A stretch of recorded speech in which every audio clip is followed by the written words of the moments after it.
乙女座の皆さん、こんにちは。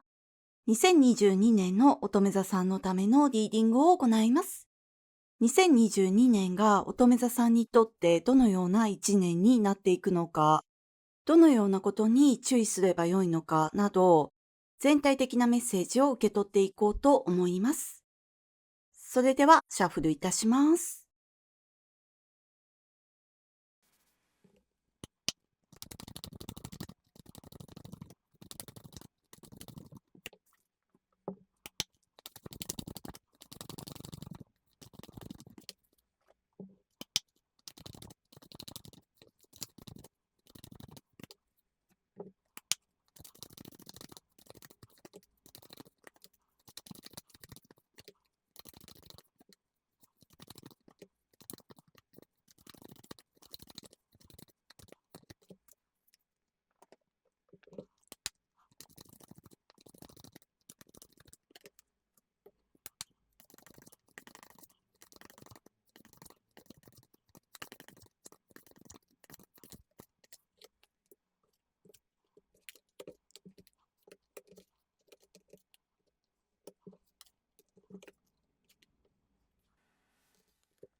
2022年の乙女座さんのリーディングを行います。まずこちらに太陽のカード。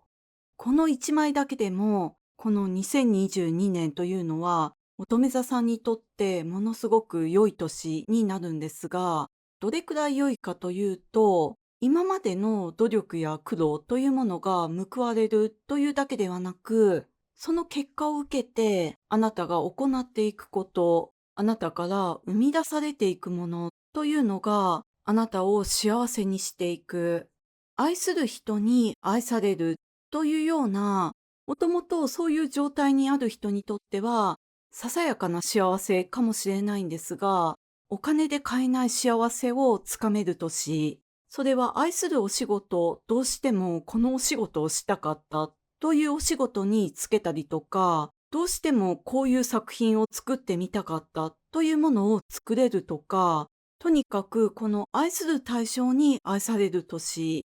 この今までの努力というのが、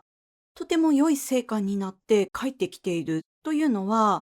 2021年の年末ぐらいから続いていると思うんですが、その努力して成果を受け取って、そしてまた新しく努力をして成果を受け取るというような、とても良い循環がこの年流れ続けていく。こちらにエンプレスとイエス・キリスト様の愛を知るという22番のカードが出ております。その成果を刈り取って、その結果に満足してその場に留まり続けるのではなく、この愛を受け取ったらすぐに誰かに愛を渡したり、その愛を持って何かを作り出したり、それを誰かに伝えていく。あなたの恋愛もそうなんですけれども、ご家族との関係、周りの人たちとの関係、お仕事との関係、趣味や創作活動などを通して、あなたの愛をあなたらしく表現できる。その表現が誰かに伝わって、愛となってまたあなたに返ってくる。そしてその愛をエネルギー源にして、あなたはまた愛を持った何かを生み出していく。恋愛で言うと、その伝えたい人に思いが伝わるというのもそうなんですけれども、パッと思い浮かんだのは結婚。そして子宝に恵まれる。もしくは家族が増えるというイメージがあるので、ご家族の誰かがご結婚して家族が増えていくとか、このワンドのページは、このカードデッキではワンドのドーターなんですけれども、娘ができるとか、お孫さんができるとか、この家族のあり方というのは人それぞれですので、再婚してお相手に娘さんがいて娘ができるとか、子宝に恵まれるという以外にも、そういうふうに家族が増えていって、あなたが愛を注ぐ対象が増えていく。それがまたあなたの新たな愛のエネルギーとなって、この年のあなたの運気がより上昇していく。そういうふうに、周りの人からの、愛する人たちからの影響もあって、あなたの運気が上がっていく年になるんですが、その周りの人の影響以上に強いエネルギーを放っているのがあなた自身。ご本人は気づかないかもしれないんですけれども、おそらくある程度時間が経っていくと、こちらに3月のカードも出てますが、この3月ぐらいになると、周りの人があなたがどれだけ強い愛のエネルギーを周りに放って、周りの人を幸せにしているのかというのを指摘してくれると思います。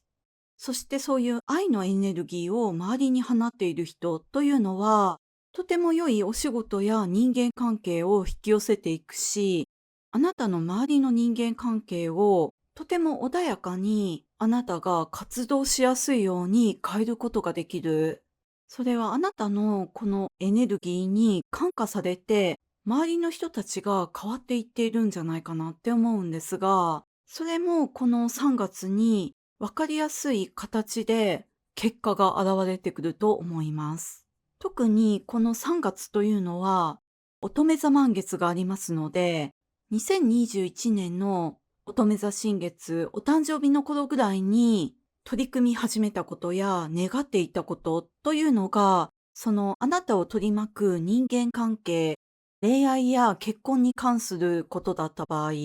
その結果が3月に現れる。それで、お相手をお探しの方いらっしゃいましたら、今回、チャリオットとワンドのページ、カップの6が出ておりますので、あなたよりも年下の人ととても良いご縁があったり、昔学生時代に付き合っていた人と復縁するような機会があったりとか、あと外国の方ともご縁があるかなって思うんですが、たとえライバルがいたとしても勝ち取れるというぐらいとても恋愛が良い。ですので今お相手がいない方や片思い中の方はこの年たくさんチャンスがあるんですが、今恋人がいる、結婚されているという方の場合はモテすぎに注意。こちらにカップの7が出ておりまして、この愛のエネルギーがとても強くて大きいがゆえに、いろんな人を引き寄せてしまう。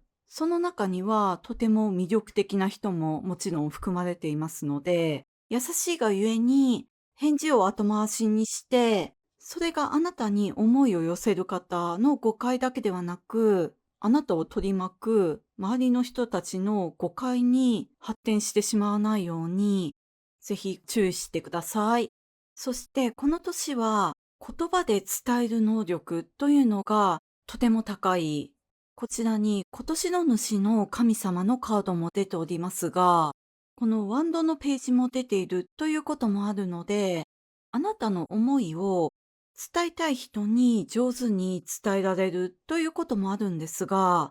お仕事でも周りの人たちとのコミュニケーションでも、たまたま読んでいた本がきっかけで、その交渉事がうまくいったりとか、とても良いアイデアを思いついたりとか、言葉ととても良いご縁がある。ですので、この恋愛がとても良いというのも、あなたから発せられる言葉だったりとか、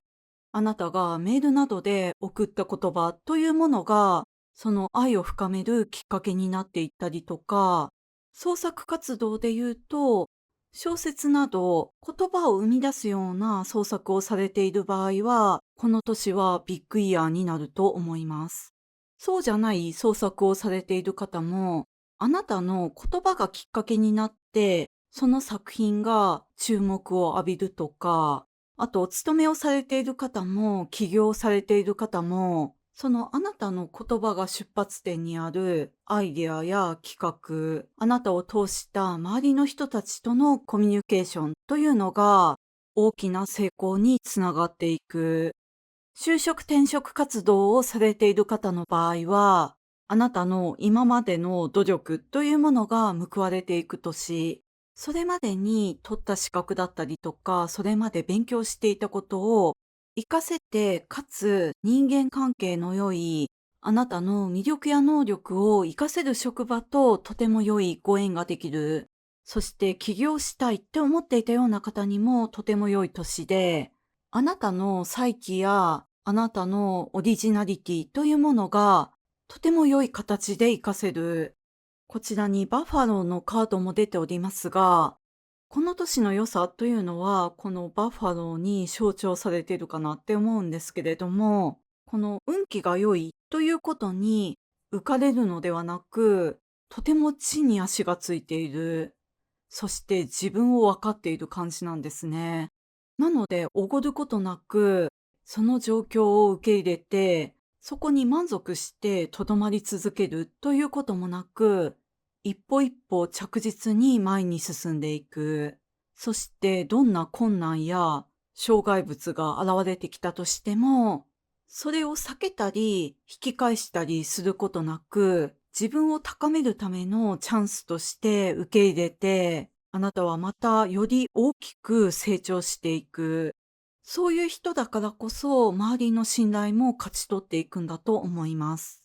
それでこの年本当に良いんですが、注意した方が良いのかなって思うのは、返事を曖昧にして誤解を呼んでしまうというような優柔不断な面が現れてきてしまうっていうのと、こちらに獅子座新月のカード、自信を持つことが成功への鍵ですというメッセージが書かれてますが、こんなに良いのに、こんなに努力してきたのに、なぜか自信がないという状態に陥ってしまう。チャリオットが7番で、カップの7、7が2枚と、獅子座のシーズンですので、この7、8月ぐらいに、そういう優柔不断だったり、自信がないモードに入ってしまう方もいるかもしれないんですが、この年の良さというのは、例えばものすごく褒められたりとかして、その自信がないモードから自信があるモードへの切り替えスイッチを誰かが押してくれる。それはあなたの企画が採用されたりとか、周りの人に褒められたりとか、いろいろなきっかけがあると思うんですけれども、あとこの優柔不断モードも、周りの愛ある人が愛ある指摘をしてくれたりとか、そういう意味でもとても周りの人に恵まれていて、ラッキーイヤーだなって思うんですが、この愛のある環境というのも、あなた自身が作り出している。この3月にも2021年からの流れを受けて、とても良い結果を受け取ると思うんですが、その結果を受けて始まったことというのが、この7、8月を乗り越えて、12月により大きな結果を生み出していく、愛に満ちた実り豊かな一年になると思いました。それでは2022年の乙女座さんのリーディング以上でございます。ご視聴いただきましてありがとうございました。